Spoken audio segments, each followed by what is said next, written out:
أعوذ بالله من الشيطان الرجيم. بسم الله الرحمن الرحيم. الرحمن علم القرآن خلق الإنسان علمه البيان. الشمس والقمر بحسبان والنجم والشجر يسجدان والسماء رفعها ووضع الميزان ألا تطغوا في الميزان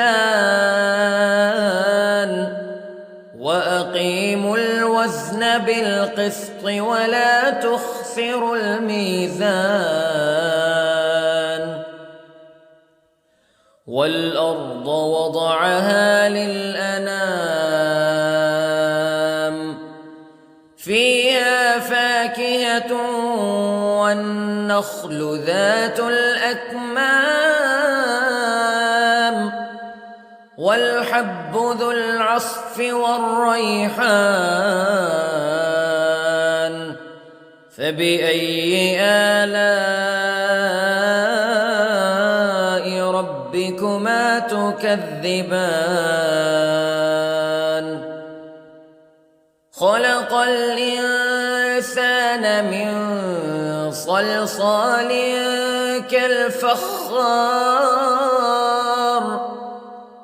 وخلق الجان من مارج من نار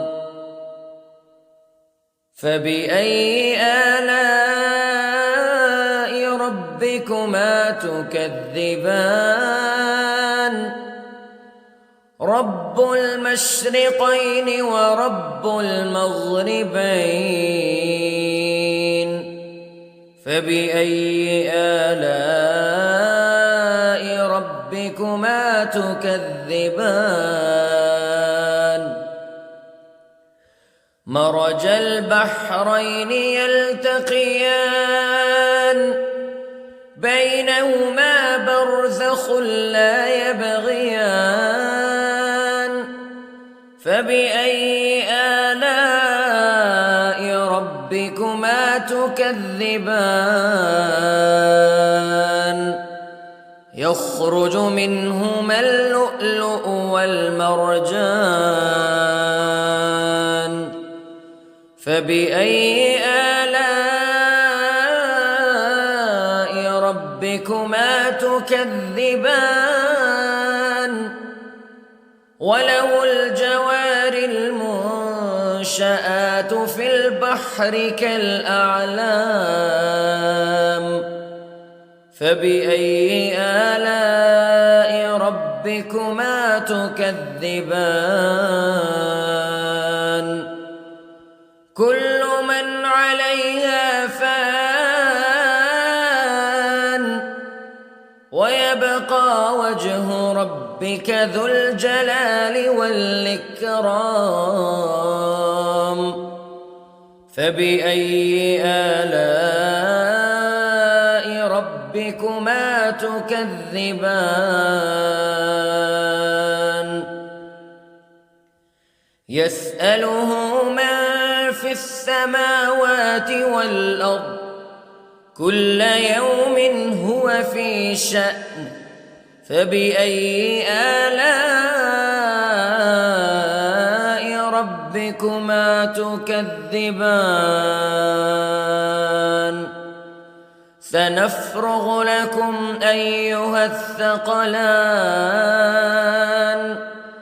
فبأي آلاء ربكما تكذبان.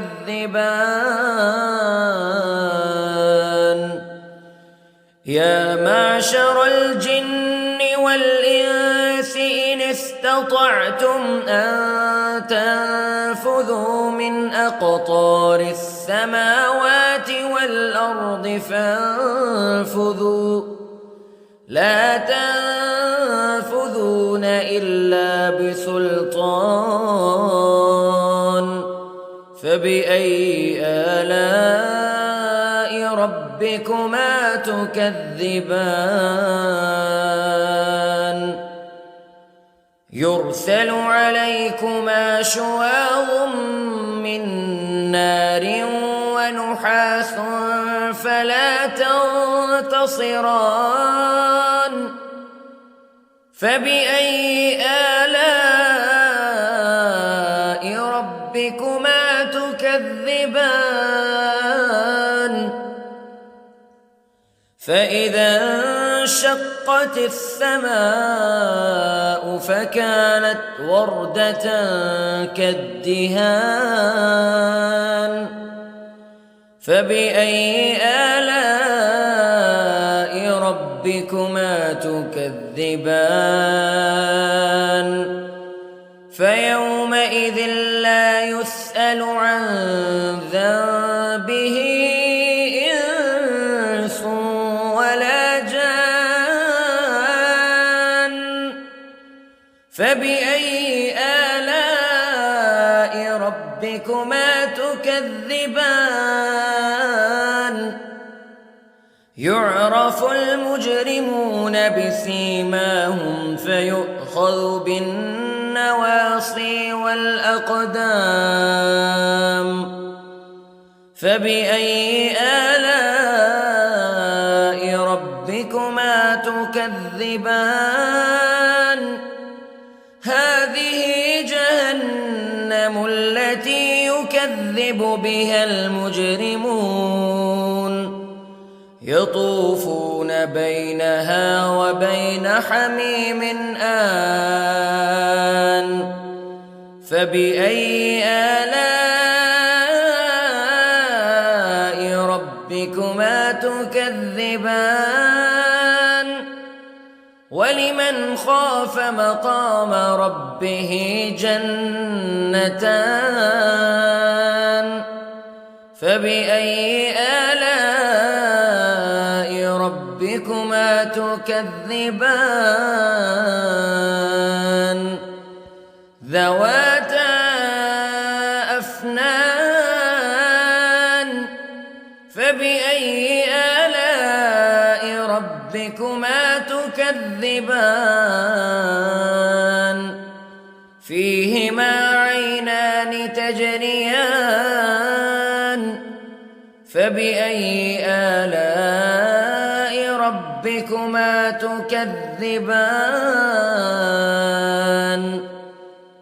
فيهما من كل فاكهة زوجان فبأي آلاء ربكما تكذبان متكئين على فرش بطائنها من استبرق وجنى الجنتين دان فبأي آلاء ربكما تكذبان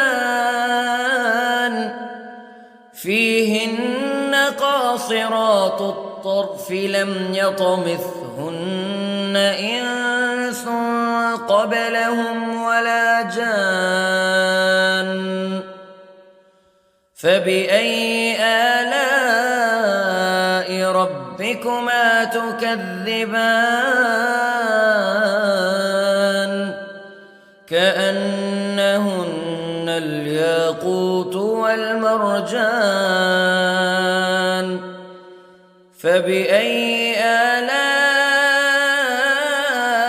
ربكما تكذبان هل جزاء الإحسان إلا الإحسان فبأي آلاء ربكما تكذبان ومن دونهما جنتان فبأي آلاء ربكما تكذبان مدهامتان فبأي آلاء ربكما تكذبان فيهما عينان نضاختان فبأي آلاء ربكما تكذبان فيهما فاكهة ونخل ورمان فبأي آلاء ربكما تكذبان فيهن خيرات حسان فبأي آلاء ربكما تكذبان حور مقصورات في الخيام فبأي آلاء ربكما تكذبان لم يطمثهن إنس قبلهم ولا جان فبأي آلاء ربكما تكذبان متكئين على رفرف خضر وعبقري حسان فبأي آلاء ربكما تكذبان تبارك اسم ربك ذي الجلال والإكرام